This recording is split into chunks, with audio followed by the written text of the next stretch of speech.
The rejection email didn't even pretend to be polite. We've decided not to move forward with your proposal at this time. No explanation. No constructive feedback. No mention of the enthusiastic preliminary conversation we'd had just 3 days earlier. Just that same cold, corporate line I'd now seen 5 times that week, from firms that had already praised my work, called my portfolio impressive, told me I was exactly what they needed. I sat at my kitchen table staring at my laptop screen, watching the cursor blink in the empty reply box. This was Horizon Media, the third largest marketing firm in the city, the one whose creative director had practically begged me to submit a collaboration proposal after seeing my campaign for sustainable fashion brands. "You understand the market better than anyone I've met," he'd said over coffee. "Send me something formal and we'll fast-track it." That was Monday. This was Thursday. And apparently, I'd gone from industry expert to politely dismissed in 72 hours. My phone buzzed against the table. A text from Kendra, a former colleague who still worked at my old agency. "Off the record, your ex has been making calls. Thought you should know." My throat tightened. My hands went cold. I already knew which ex she meant. There was only one with enough connections to make this happen, enough spite to actually try. I pulled up my email and started counting. Horizon Media. Brighton Consulting. The Freeman Group. Velocity Creative. Park Avenue Partners. 5 rejections in 7 days. 5 opportunities that had seemed promising, even certain, until they suddenly weren't. I read through them again, looking for patterns. The language was almost identical across all 5. "We've decided not to move forward. After careful consideration. We wish you the best in your future endeavors." Corporate speak. Safe, legal, completely empty. But what stood out wasn't what they said, it was what they didn't say. No criticism of my proposal. No mention of budget constraints or timeline issues. No suggestion to try again later or apply for a different position. Just doors closing quietly, firmly, all at once. I opened my calendar and checked the dates. Horizon Media, first contact February 3rd, rejection February 15th, Brighton Consulting, first contact February 1st, rejection February 14th. The Freeman Group, first contact February 5th, rejection February 16th. All within the same 2-week window. All following the same pattern of initial enthusiasm followed by sudden silence followed by polite rejection. This wasn't coincidence. This wasn't market conditions or bad timing. This was coordinated. Someone was making calls and those calls were working. My ex-husband's face flashed in my mind, that confident smile, that practiced charm. The same charm that had built his network and destroyed our marriage. I called Kendra immediately. She answered on the second ring, her voice low and cautious. "I shouldn't be telling you this," she said before I could even say hello. "But I heard it from 2 different people this week, and you deserve to know." My heart was pounding. "What exactly did you hear?" She hesitated. "Your ex has been making calls. Casual calls, he's not being obvious about it. But he's been reaching out to people in the industry, people he knows through his network. Asking about opportunities, mentioning your name, dropping comments about your work style." "What kind of comments?" I asked, though I already knew the answer. "That you're difficult to work with. That you have a reputation for conflict. That the divorce was messy because of your behavior." She paused. "He's not saying anything actionable, nothing anyone could call slander. He's just planting seeds. And people listen to him because he's well-connected, because he's charming, because they trust him." I felt sick. How long has this been happening? At least 2 weeks that I know of. Maybe longer. Kendra's voice softened. "I'm sorry, Esther. I wanted to tell you sooner, but I wasn't sure at first. Then I started hearing the same story from multiple sources, and I realized it was a pattern." I thanked her and hung up.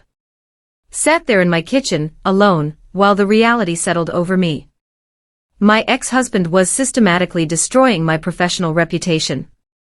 And he was doing it quietly, carefully, in ways I couldn't prove or fight. I remembered the exact moment. I should have seen this coming. 2 weeks earlier, I'd been sitting across from him at a conference table in his lawyer's office, finalizing the last details of our divorce settlement. Everything had been decided, the assets, the property, the clean break we'd both supposedly wanted. But as I signed the final papers, he'd looked up and smiled. That same smile that had once made me feel safe now made my skin crawl. "You should take some time off after this," he'd said casually, gathering his documents. "Get away, clear your head.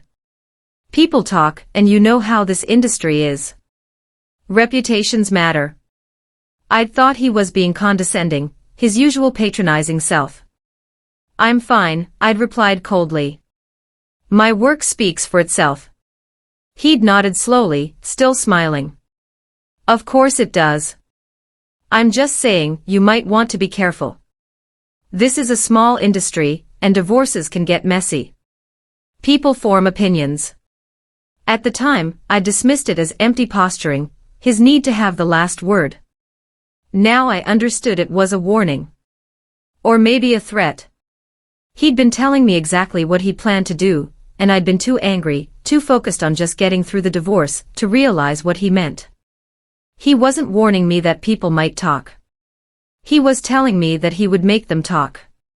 And I'd walked right out of that office with no idea what was coming. Our divorce had been his worst nightmare, losing control.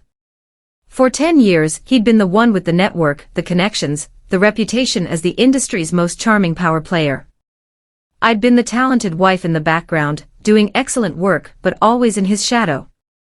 When I finally filed for divorce after discovering his third affair, he'd been shocked. Not guilty, not apologetic, shocked. "You're making a mistake," he'd said when I moved out. "You need me. This industry runs on relationships, and you don't have any without me." I'd thought he was just being cruel, trying to make me doubt myself. But he genuinely believed it. In his mind, my entire career existed because of him, because of his introductions and recommendations and reflected credibility. The idea that I might succeed on my own was something he couldn't accept. The divorce proceedings had been clean on paper, we had a prenup, separate finances, no children. But I'd watched him throughout those months, seen the way he'd handled losing.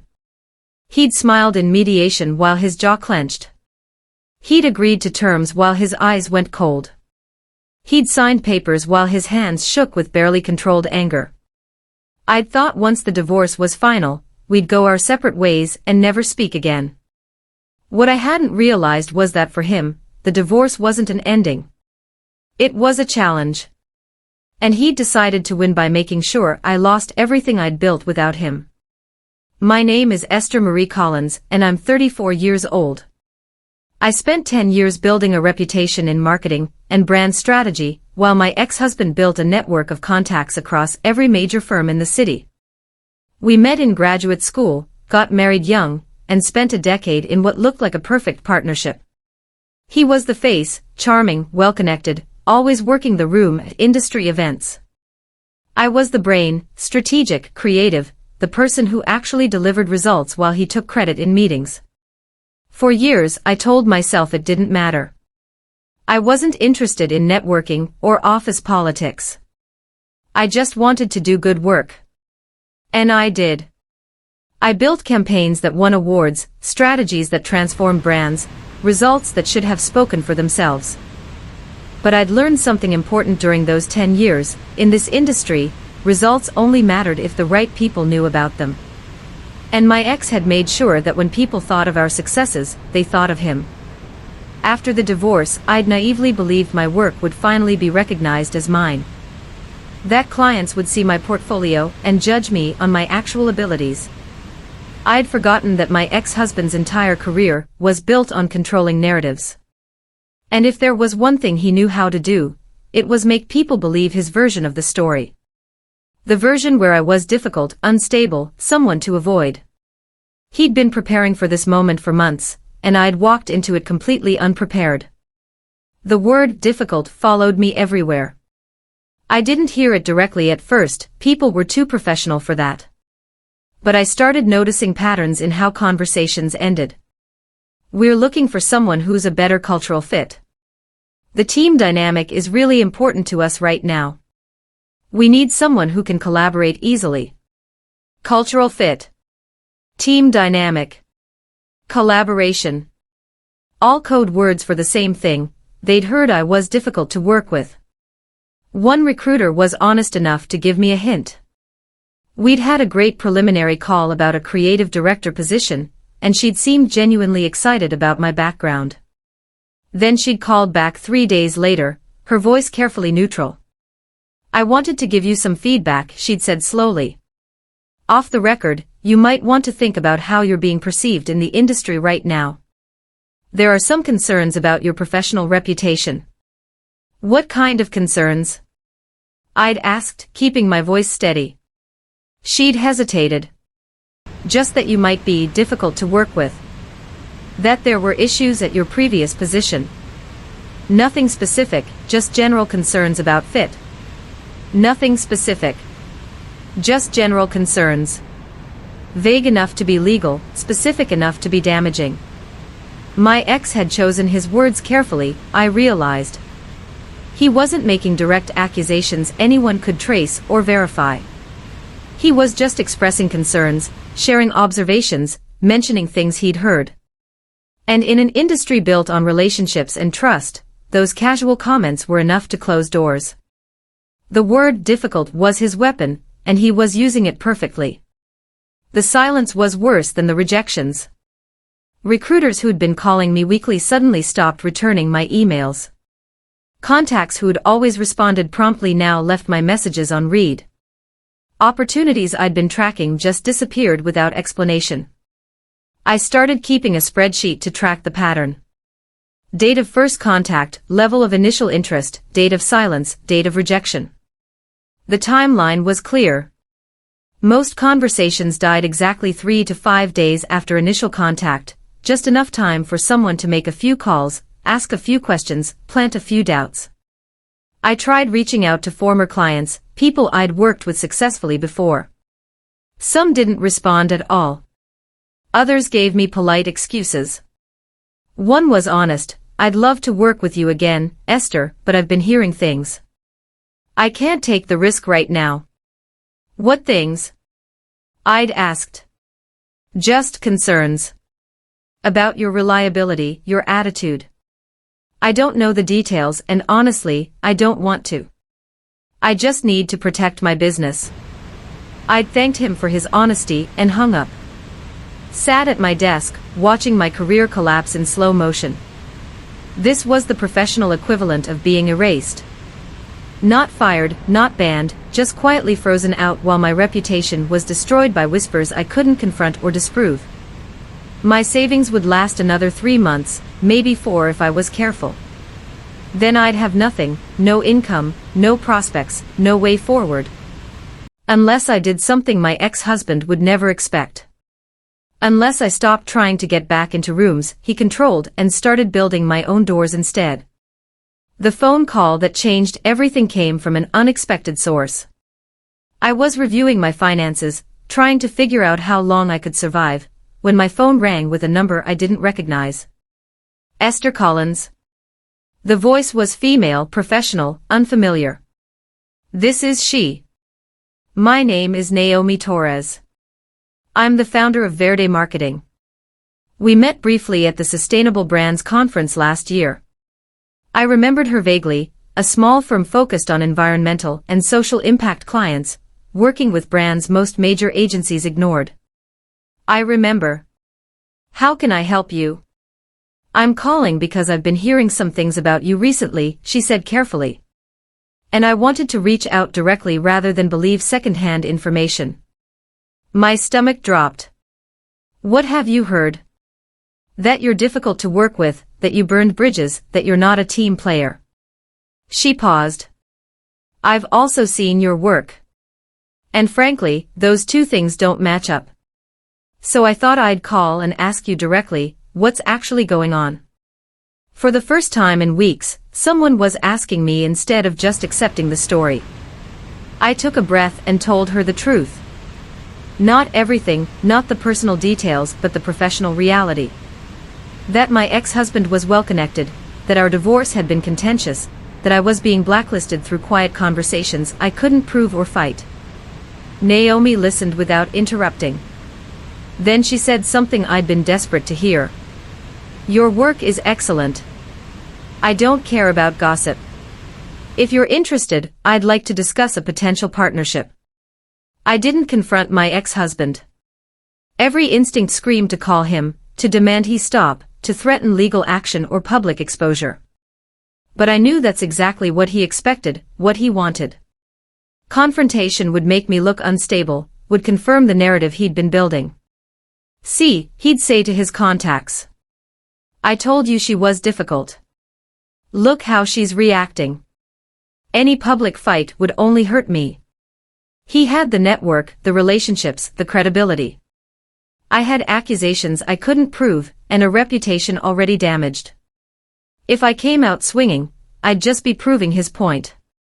So I made a different choice. I stayed silent. I stopped trying to defend myself to people who'd already decided to believe him. I stopped chasing opportunities in his world, stopped fighting to get back into rooms where he controlled the narrative.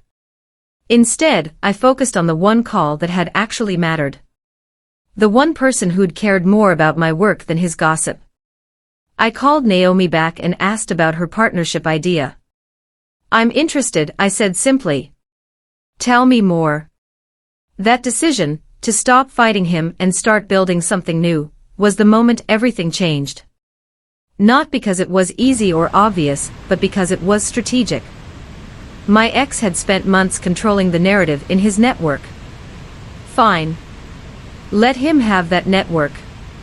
I'd build something he couldn't touch, something that didn't need his approval or his contacts.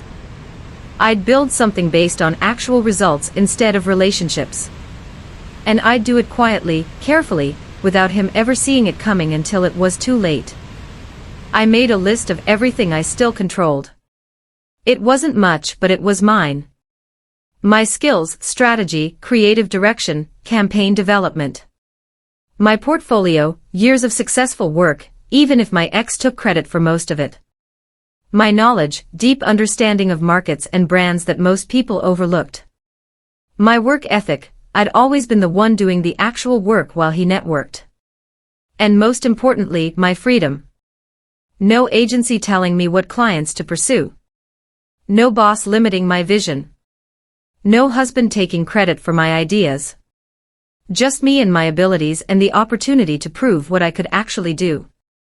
The marketing industry had always focused on the same types of clients, big brands, corporate accounts, companies with massive budgets and traditional approaches. My ex's network thrived in that world because it was all about relationships and access and who you knew. But there was another market that most agencies ignored. Small to medium businesses, social impact brands, companies trying to make a difference instead of just make money. They had smaller budgets, tighter timelines, and higher expectations. Most agencies didn't want to bother with them. I saw opportunity. These clients needed better marketing, but couldn't afford the big agencies my ex worked with. They valued results over relationships because they didn't have connections to fall back on. And they were underserved, overlooked, and growing faster than anyone in the traditional industry realized. That was my opening. Not competing with my ex for the same clients, but building something in a space he'd never even considered. Something he'd probably dismiss as beneath him. Until it wasn't. The niche was sustainable consumer goods, companies making products that were better for the environment, better for workers, better for communities. Brands that wanted to do good business, not just good marketing. Most major agencies wouldn't touch them. The budgets were smaller, the profit margins tighter, and the work required actually believing in what you were selling. But I'd been watching this market for years. Consumer interest in sustainable products was growing exponentially. Young buyers were choosing brands based on values, not just price or convenience. Companies that had been tiny startups 5 years ago were now doing millions in revenue. The market was there. The need was real. The opportunity was massive. And almost nobody in the traditional marketing world was paying attention. Naomi's firm, Verde Marketing, was one of the few agencies focused entirely on this space. She'd built it slowly over 8 years, working with clients that bigger firms rejected, proving that sustainable brands could be profitable if marketed correctly. The problem, she explained during our first real meeting, is capacity. I have more clients wanting to work with us than I can handle, but I can't scale without the right partner. Someone who understands strategy, who can develop campaigns that actually work, who won't just treat these clients as practice before moving to bigger accounts. She looked at me directly. I've seen your work. You understand how to build brands that matter. If you're interested, I think we could do something significant together. I'd spent 10 years working with clients I didn't care about, building campaigns I didn't believe in, helping my ex's career instead of my own. This was different. This was work that mattered. And it was mine. Naomi Torres wasn't interested in gossip or industry politics. She cared about results, about building brands that made a difference, about proving that good business and good values could coexist. She was exactly the kind of person my ex-husband would have dismissed at a networking event, not glamorous enough, not connected enough, not worth his time. Which meant she was perfect. We met at her office, a small space in a building far from the trendy advertising district where my ex held court. No expensive furniture or impressive views, just functional workspace, and walls covered with campaign materials from clients I'd never heard of. I started Verde 8 years ago because I was tired of working for agencies that only cared about profit, she explained. I wanted to work with companies trying to make the world better, even if that meant smaller budgets and harder work. She pulled out a folder. Here's where we are now. 42 active clients, all in the sustainable goods space. Revenue grew 60% last year, and we're on track for 70% this year. But I'm maxed out. I'm turning away good clients because I don't have capacity, and I can't hire fast enough to keep up with demand. What do you need? I asked. A partner who can handle strategy and creative direction while I focus on business development and client relationships. Someone who can take our approach and scale it without losing quality. She met my eyes. I checked your portfolio thoroughly before calling you. You're exactly what I need. The question is whether this is what you want. It was the first time in weeks anyone had asked me what I wanted instead of telling me what I couldn't have. I pitched collaboration, not rebellion. This wasn't about revenge or proving something to my ex. It was about building a business that actually mattered, with a partner who valued my work. I want to create campaigns that drive real results for companies making real differences, I told Naomi. I'm tired of marketing empty promises. I want to work with brands that stand for something. I outlined my vision. We'd develop a signature approach, data-driven strategy combined with authentic storytelling. We'd focus on the fastest-growing segment of the sustainable market, Millennial and Gen Z consumers who were willing to pay premium prices for products that aligned with their values. We'd prove that sustainable brands could compete with traditional companies on results, not just ideals. I can bring strategic frameworks from the corporate world but adapt them for smaller budgets and tighter timelines, I explained. I can develop creative that resonates without the massive production costs big agencies require. And I can deliver results these clients can actually measure and afford. Naomi listened carefully, taking notes, asking questions. When I finished, she was quiet for a moment. How soon can you start? She asked. Tomorrow. She smiled. Let's make it official. Equal partnership, shared decision-making, profit split based on contribution. I handle client relationships and business development, you handle strategy and creative direction. We build this together. We shook hands. No lawyers, no long negotiations, just two professionals who recognized opportunity when they saw it. My ex would have spent weeks posturing and positioning before committing to anything. We started building the next day. The pilot campaign launched with a small sustainable clothing brand called EcoThread. They had great products but terrible marketing, beautiful organic cotton basics that nobody knew existed. Their budget was tiny by industry standards, but their commitment to results was absolute. We've tried 3 different agencies, the founder told me. Everyone promises authenticity, but their campaigns just look like greenwashing. We need something that actually connects with our customers. I developed a campaign built around real stories, not models or celebrities, but actual customers explaining why they'd switched to sustainable clothing. We filmed on phones, edited simply, and focused on genuine moments instead of polished production. The budget was $15,000, a fraction of what my ex's agency would charge for a single meeting. We launched on social media, targeted carefully to young professional women who'd shown interest in sustainable fashion, and tracked everything obsessively. The results came fast. First week, 40,000 impressions, 2,800 clicks, 180 website visits.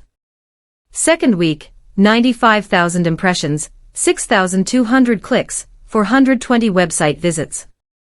Third week, the campaign went viral. Someone shared it on a popular sustainability blog, then a fashion influencer picked it up, then it was featured in an online magazine.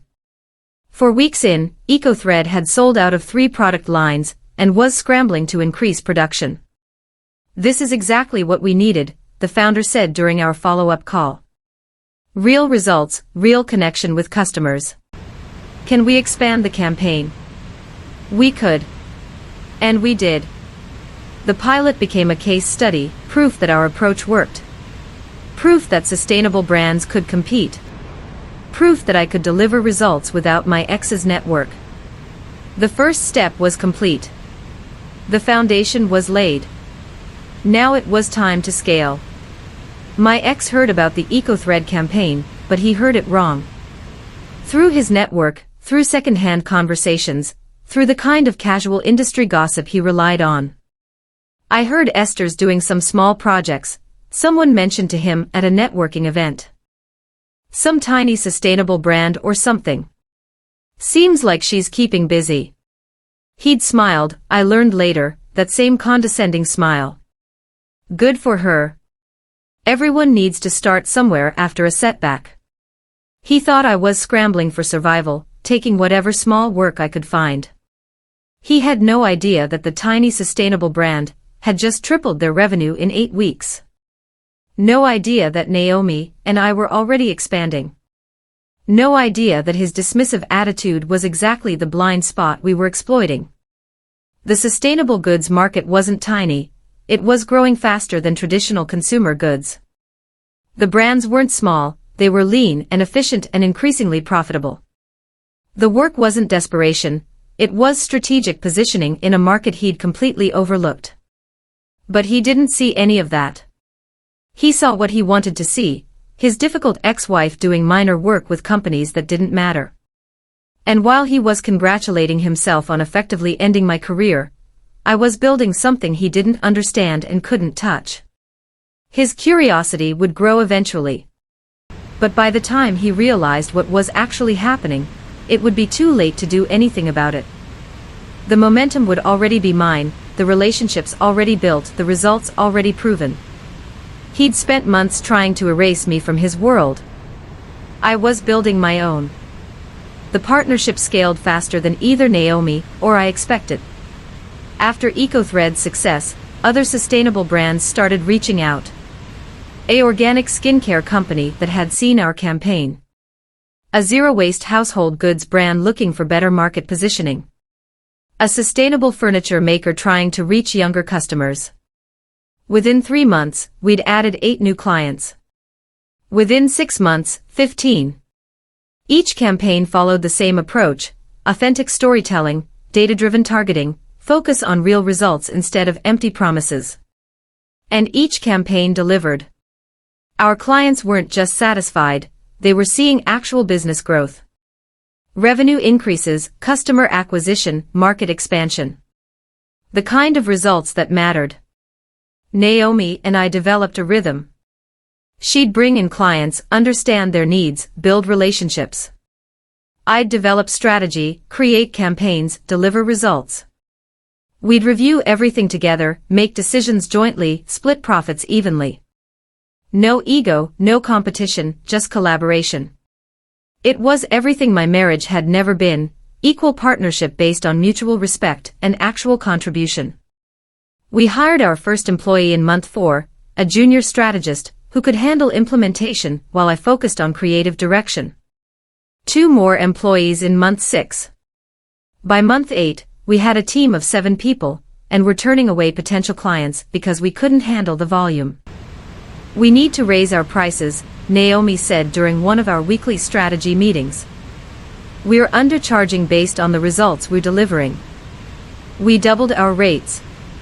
Clients still signed. The market was hungry for what we offered, and we were the only ones offering it at this level. Revenue that first year exceeded both our projections by 40%. My income was higher than it had been at my old agency. Higher, in fact, than it had ever been during my marriage. And my ex-husband still thought I was doing small projects. The first call came on a Tuesday morning. I didn't recognize the number, almost didn't answer. Esther Collins. This is Marcus Reynolds from Velocity Creative. I recognized the name immediately. Velocity was one of the firms that had rejected me 6 months earlier, one of the places my ex had clearly reached. Marcus had been the one to send the polite, "We've decided not to move forward" email. I remember, I said carefully. "What can I do for you?" I wanted to reach out about a potential collaboration. His voice was friendly but slightly hesitant. "We have a client in the sustainable beauty space, and they're specifically asking for someone with your expertise. They saw your work with EcoThread and were impressed. One of my ex's contacts was calling me, asking for help. For my expertise." I let the silence sit for a moment before responding. "What kind of collaboration are you thinking?" "They want to launch a new product line targeting environmentally conscious consumers. We'd handle the overall campaign, but they want someone who really understands the sustainable market to lead the strategy." He paused. "They asked for you specifically." This was delicate. I could easily say yes, take the work, prove I wasn't blacklisted. But that would be playing by the old rules, accepting the supporting role while someone else took lead. "I appreciate the outreach," I said professionally. "But Verde Marketing doesn't typically work as subcontractors. If your client wants our expertise, we'd need to discuss a direct partnership, or a full handoff of the strategic development." Another pause. "Let me talk to them and get back to you." He called back 3 hours later. The client wanted to work directly with us. No subcontracting. Full project control. My terms. The tables had turned. I could hear it in Marcus's voice when we spoke again, a careful respect that hadn't been there before. "The client is very interested in working directly with Verde Marketing," he said. "They'd like to set up a meeting to discuss scope and budget." "Of course," I replied calmly, as if clients requesting me specifically was completely normal. "Have your client reach out to Naomi Torres, our business development lead. She handles all new client intake." Professional. Neutral. No mention of the rejection 6 months earlier. No acknowledgement that he was calling someone he'd dismissed as not a good fit. Just business. After the call, I sat at my desk letting the moment sink in. 6 months ago, this man had rejected me because of my ex-husband's whispers. Now he was coming to me hat in hand, because his client wanted my expertise. The shift in power was subtle but absolute. I wasn't asking to be let back into their world anymore. They were asking to access mine. Naomi called me an hour later, laughing. "I just got off the phone with Velocity Creative's new client. They're willing to pay double our standard rate if we'll take the project. Apparently, they tried 3 other agencies and nobody understood the market like we do." "What did you tell them?" That we'd review their needs and get back to them, she said. But Esther, they specifically mentioned you by name. Said they'd heard about your work from multiple sources, and wanted you leading their strategy. Multiple sources. The industry was talking about me again. But this time, they were talking about my results, not my reputation. This time, the narrative was mine. And my ex-husband had no idea it was happening. The realization hit him in stages, I learned later from mutual contacts. First, he'd noticed my name mentioned casually at an industry event. Someone discussing successful sustainable brand campaigns and citing our work with EcoThread. He'd dismissed it, they said. Made a comment about niche markets and small-scale work. Then he'd heard it again. A colleague mentioning Verde Marketing as an emerging player in the sustainable space. Someone else asking if he knew anything about our approach because their client was interested. He'd started paying attention then. Started asking questions. What's Esther doing these days? He'd asked someone who knew us both. Building something interesting, they'd replied. Verde Marketing is getting a lot of attention for their work with sustainable brands. She's a partner there. Partner. Not scrambling for freelance work. Partner. That must have stung. He'd made some calls, I heard. Casual inquiries to people in the sustainable goods space, asking about Verde Marketing, about our reputation, about whether we were legitimate or just riding a trend. Everyone told him the same thing, we delivered results. Our clients were growing. The industry was watching. And I was the strategic lead behind it all. The panic must have started then. The realization that his whisper campaign had failed, that I'd built something outside his control, that the narrative he'd tried to establish was falling apart. He'd tried to erase me and I'd become visible. He'd tried to end my career and I'd built a better one. The irony must have been crushing. And it was just beginning. The meeting request came from someone who'd ignored me completely 6 months ago. Harrison Cole, senior partner at Brighton Consulting, one of the first firms to reject me after my ex's calls. His assistant emailed Naomi requesting a meeting to discuss potential collaboration opportunities. We scheduled it for the following week at our office. Our terms, our territory. Harrison arrived exactly on time, dressed in expensive business casual, carrying a leather portfolio. He'd never been to our office before, why would he? We weren't in his network, weren't important enough for his attention. Until now. Thank you for meeting with me, he said, settling into our conference room. Professional. Polite. No acknowledgement that 6 months ago his firm had sent me a rejection email without explanation. We've been following Verde Marketing's growth, he continued. Your approach to sustainable brands is impressive, and frankly, we're seeing increasing demand from our own clients for that kind of expertise. I let him talk. Let him explain that Brighton Consulting had several major clients asking about sustainable brand strategy. That they'd tried handling it internally but lacked the specialized knowledge. That they'd heard excellent things about our work and wondered if we might be interested in a partnership arrangement. What kind of partnership? Naomi asked. We handle the overall client relationship, you provide the sustainable brand expertise. Revenue split based on project scope. I caught Naomi's eye. This was the subcontractor arrangement we'd rejected from Velocity.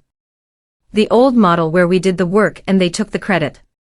We appreciate the interest, I said calmly.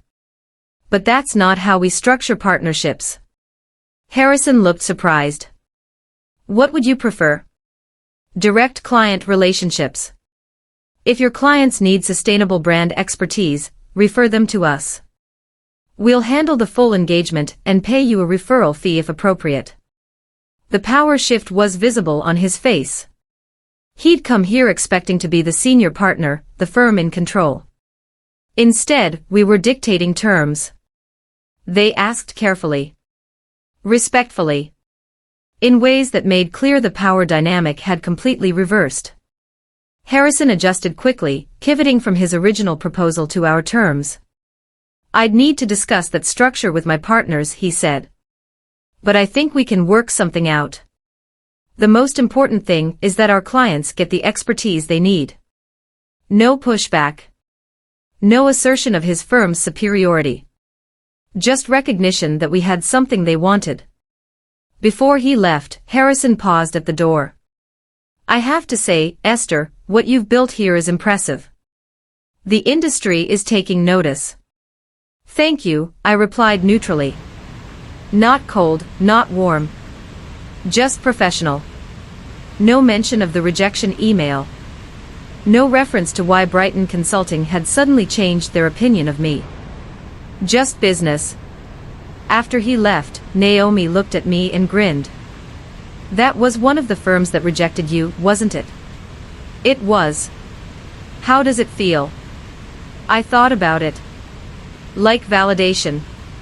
But not the kind I expected. I don't need his approval anymore. I just need him to recognize that we're playing a different game now. That boundary, not mentioning my ex, not bringing up the past, not making this about revenge, was crucial. I could have embarrassed Harrison, could have asked pointed questions about why his firm's opinion had changed so dramatically. But that would have made it personal. This wasn't personal. It was strategic. Every conversation I had with my ex's contacts, I kept professional and focused on the present. I didn't need to remind them that they'd rejected me. They remembered. They just also remembered that I'd built something they now needed access to. And that was far more powerful than any accusation I could have made. The fallout happened quietly, gradually, in ways my ex probably didn't fully recognize at first. I heard about it through industry contacts, through the same gossip network he'd used against me. His influence was weakening. Not dramatically, not obviously, but steadily. A client who'd been loyal to him for years asked me to consult on their sustainable product line. They didn't mention him, didn't explain why they'd gone around him.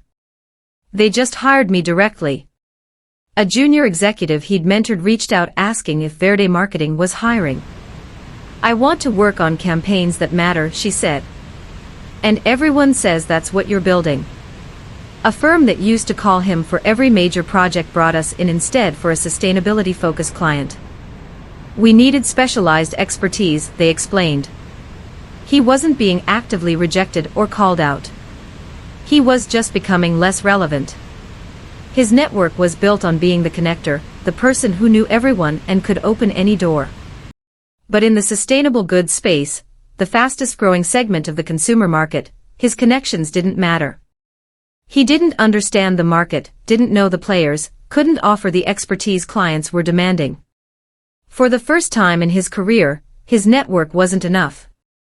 And he was realizing it slowly, painfully, through the erosion of opportunities he'd once taken for granted. I didn't celebrate this. Didn't spread it around or make it public. I just watched it happen while I focused on building something that actually mattered. His downfall wasn't my goal. My success was. And the two had become the same thing. The invitations started arriving 3 months later. Industry conferences wanting me as a speaker. Panels about the future of sustainable marketing.